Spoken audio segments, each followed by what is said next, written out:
In this episode of Travels with the Bondi Vet, Chris visits China and explores a masterpiece of history. I'm wandering across one of the great wonders of the world. Is shadowed by giants on Australia's Great Barrier Reef. So big it can turn day into night. Takes on a photo challenge in his own Bondi backyard. It's one of the most beautiful walks in the world. And joins a safari to a coastal community well off the grid. Does the taxman know you're here? No. Electricity company? No.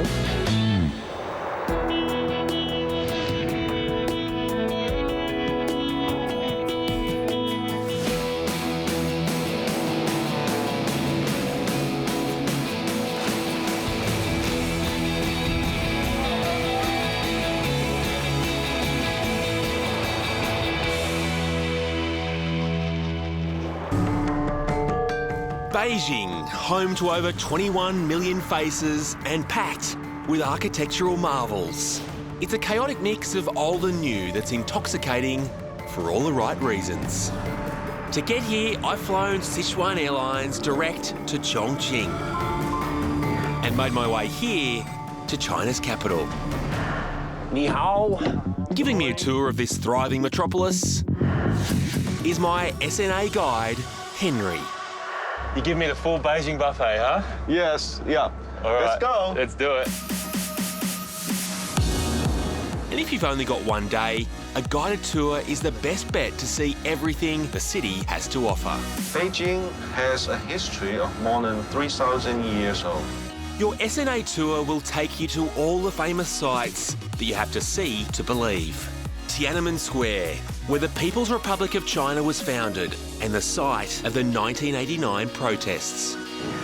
The Forbidden City, built in the 15th century and home to the world's largest ancient palace.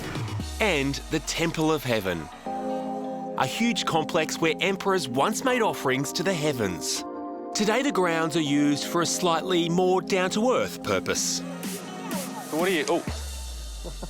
Can we try? Yes. Yeah? Okay. Good. You'll find 273 hectares of energetic retirees who have taken to the game of Jiangji, Tai Chi and ring catching to invigorate their golden years.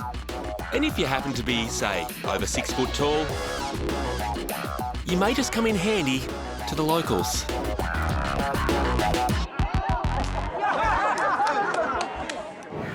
But the highlight has got to be our next stop. It's one of the greatest wonders of the world and is visited by over 10 million people every year. Wow, okay. We made it. Chris, look at that. Yeah. That's a great wall. It is 6,400 kilometers long. Can you imagine that? The Great Wall is the longest man-made structure in the world, built by various dynasties to protect China's northern boundary.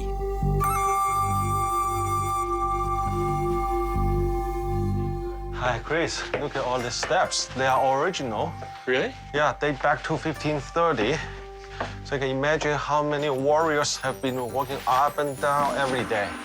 Are they panting like this as well? Oh, yeah. You know, whenever you make that sort of effort, you always hope the view's going to be worth it. It certainly is, but it also includes more stairs. It is an incredible spectacle, a symbol of national pride and a remarkable UNESCO World Heritage Site. At one time, 1/5 of the Chinese population were involved in its construction, and more than 1 million people died in the process. There's no doubt this is just an incredible piece of construction, but what I love the most is the mortar was actually made of egg white and sticky rice, which kind of puts a whole new spin on going organic. Chris, that's the tour end, and I'd like you to meet me tonight at 8 o'clock. This is the name of the restaurant. You're leaving me, Henry. You need to explore the city on yourself. I better get moving. I see you then. Well, I hope so. Good luck. Thanks, Henry.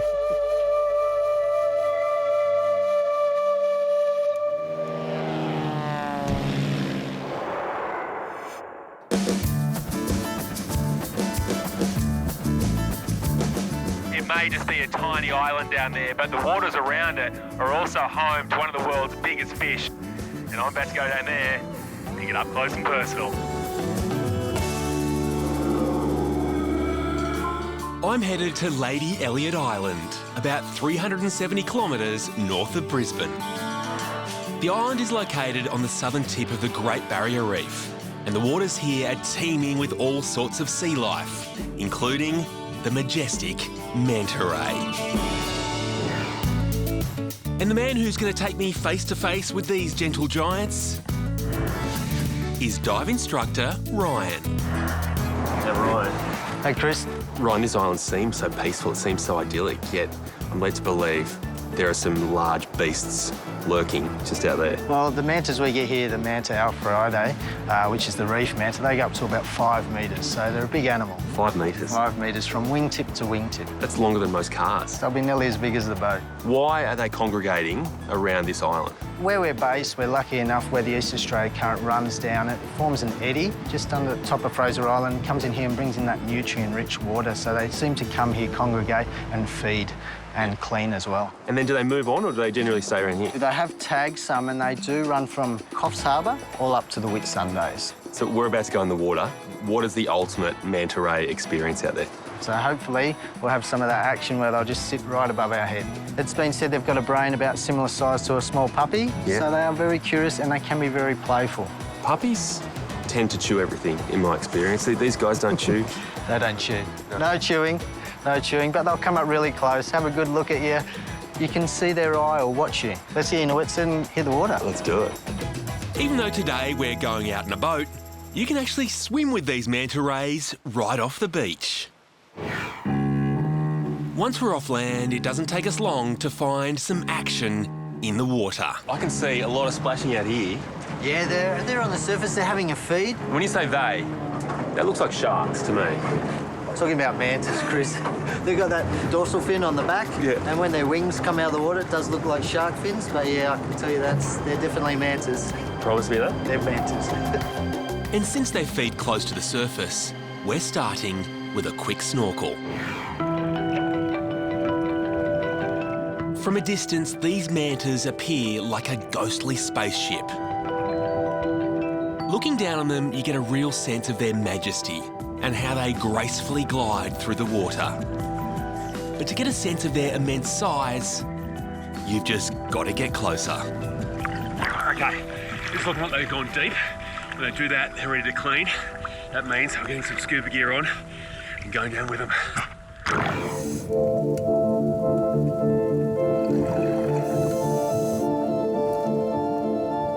When you do get up close and personal, it's like seeing something from another world. I've got to admit, these guys put a new definition on the term man-sized, and they seem to be as curious about me as I am about them. Although I'm close enough to pat these big daddies of the fish world, it's strictly hands-off. Manta rays are covered by a layer of mucus and friendly bacteria that even a single touch could damage, leaving them open to infection. After a good clean and feed, these mantas are on their way. And after meeting some of the other locals, including a sandy stingray and a timid turtle, it's time we left too. That was How was that, mate? just something else. Just sensational. There are some truly beautiful things on the Great Barrier Reef, but to have a flyover from a manta ray is something that will stay with me forever.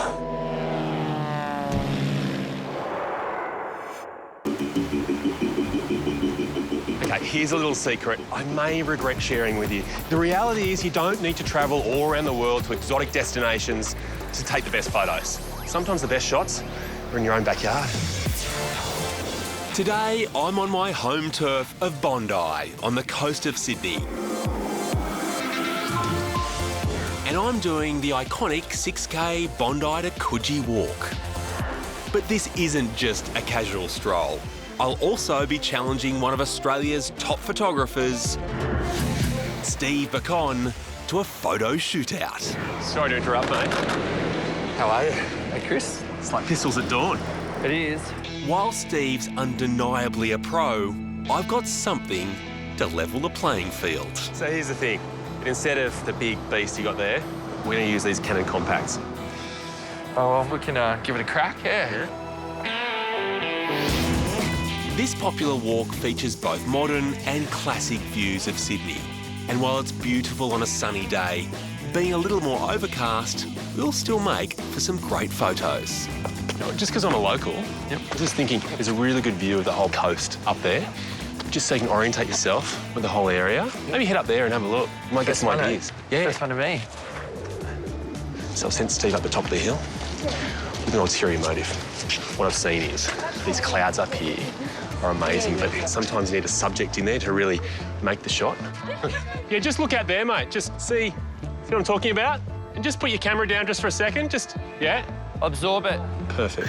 One shot in the can, but it looks like I wasn't the only one enjoying the view. Actually, he thinks he stitched me, but I got a pretty good shot out of that. It's a good use of scale. Little sailboat on a big open ocean. I'm quite happy. The walk is broken up into a number of different parts. Steve, how about we split up, give each other some space, All right. and I'll meet you just a bit further up the path. Yeah, no worries. Yeah? Good luck, mate. Now for the hometown advantage. There is a reason I had to leave Steve. Bronte Bard's here. It's my favourite spot in the entire walk. It's been here since 1887, so there has to be a shot here. Sometimes getting the perfect shot means making some sacrifices. That includes getting wet. However, it looks like Steve is keeping high and dry. Just shooting on the rock pools. The reason I chose this is the repetition and beautiful texture. I can kind of imagine crunching the contrast in this in like a post-production and it would look quite beautiful. Meanwhile, I've finally found my perfect angle. I love this composition with that bit of wood really leading your eye out, but we've got reflections on the water. Here's a really good tip. Always carry around a pair of polarising sunglasses. Now, professional photographers use filters to get rid of the reflections in this situation. You can use a pair of sunnies. All I need now is to wait for a surfer. And by darkening the shot with the sunglasses, I get a longer exposure and get that real sense of motion. Got it. With two great pics in hand, it is time to get going. And with so many beautiful spots along this walk, Steve and I are almost spoilt for choice. After a full day of shooting, twilight is approaching, and the golden hour is the perfect time to get a little artistic. This afternoon light is a perfect time of day to shoot any type of landscape, morning or afternoon light. I'm shooting the reflections in the pool. Possibly we could flip the photograph upside down just to do something a little bit different. So, Gordon's Bay here. They just had a big storm, and this somehow has washed up on the beach. I love it. It looks kind of really arty. I'm going to try and put that in the bottom third. It'll balance that with the light in the sky, which is now getting quite golden.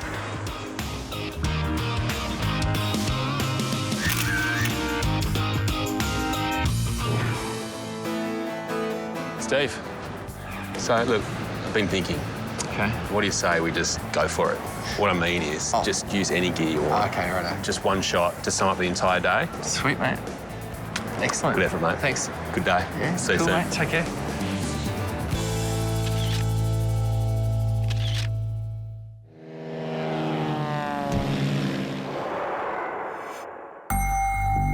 So far, my SNA tour has taken me to the historic sites of Beijing.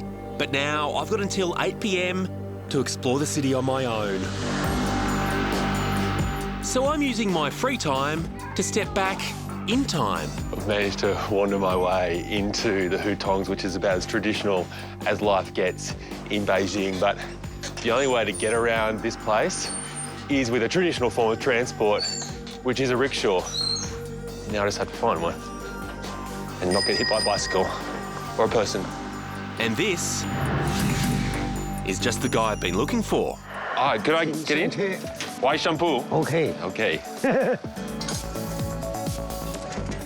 谢谢. Let's go.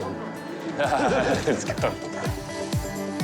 After Genghis Khan destroyed Beijing, the city was redesigned with the hutong, these narrow alleyways with homes that became neighbourhoods. A lot of the little houses around here are about 800 years old. The funny thing about how they're built, though, no individual house actually has a toilet. They all rely on a communal block for toileting and for showers. That is one way to get to know your neighbours. In the 1950s, around 6,000 passageways filled the city. But now, there are only around 1,000 left. Rickshaws have been used in China since 1873. These days, they're a bit of fun for tourists, but tough work for the drivers. Wei. You work very hard. You can sit here. I'm sure it's just like riding a bike. Which is a bit harder than I remember. I think I'll leave this to the pro. Or feng shui. All that work has given me an appetite, and I've heard the best place for snacks is Wang Fu Qing, Snack Street.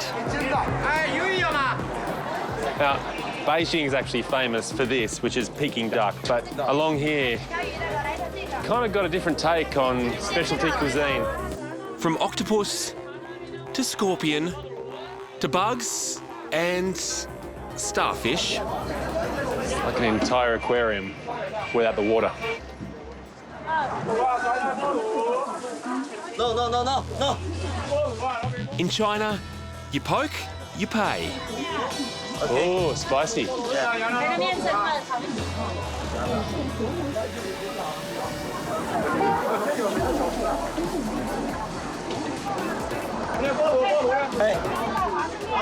Really get into it.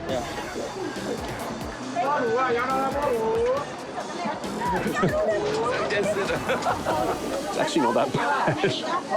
You are Spider-Man. I'm Spider-Man. You want halves? No. Really? I'm full. I couldn't possibly fit another one in. So. Oh, sorry. Yep. Time for this Spidey man to swing on to my next destination. A production of the legend of Kung Fu. And I'm just in time for a lesson from its leading man. Kung Fu has developed over centuries and focuses on both the body and the mind for health and self-defense. Surprisingly, it actually discourages fighting. If that does not work, what do I do? Not bad, but I picked up a few things from watching Jackie Chan.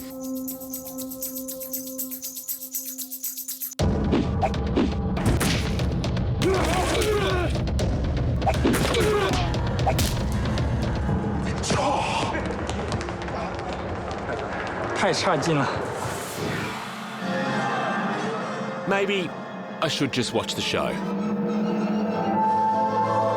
It's the story of one boy's journey to become a master Shaolin monk, undergoing challenges of strength, temptations, and tragedy to eventually achieve greatness.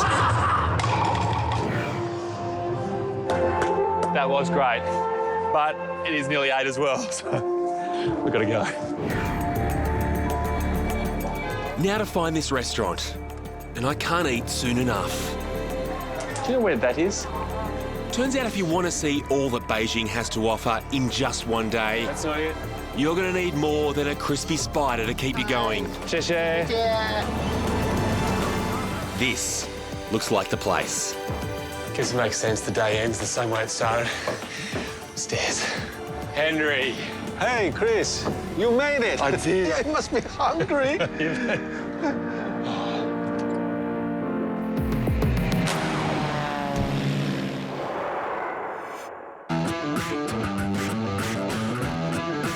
I'm going off the grid and back to basics.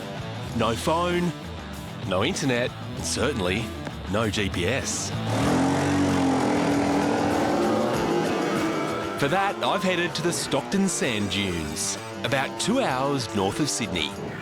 And after only a bit of time here, I can already say this powerful, almost post-apocalyptic landscape will have you thinking less about selfies and more about survival. And back in 1974, a huge storm blew up off the coast. All the ships managed to get to safety, apart from this one, the Cygna. The message just got through too late. Just can't help but think if they had mobile phones back then, it might have been safe. While you can do four-wheel drive, horse and quad bike tours out here, I've decided to go it alone. Which, on reflection, may not have been the best idea. With no petrol and no phone to call for help, I'll have to walk. This place is vast. 4,200 hectares vast. And all that sand does make you feel pretty small, especially when people aren't just a text message away. Though one thing I wouldn't mind being able to download right now is a bottle of water. Water. Oh. Hey bud, don't drink that. Yeah, no, don't drink the water. It's fresh, but you got to clean it first. This is Andrew. And he's got a bit of Obi-Wan Kenobi about him. What can I drink? Right on your feet there. You dig a hole, it'll filter through the sand, you can drink it straight out of that hole. So start digging for me. Here he comes. This is the stuff you want. So that's cleaner than that. That might look clean, but it's got too much germs.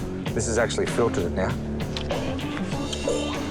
It's got a little bit of a tang. He's helped me with my thirst, but a man needs more than tangy water to live.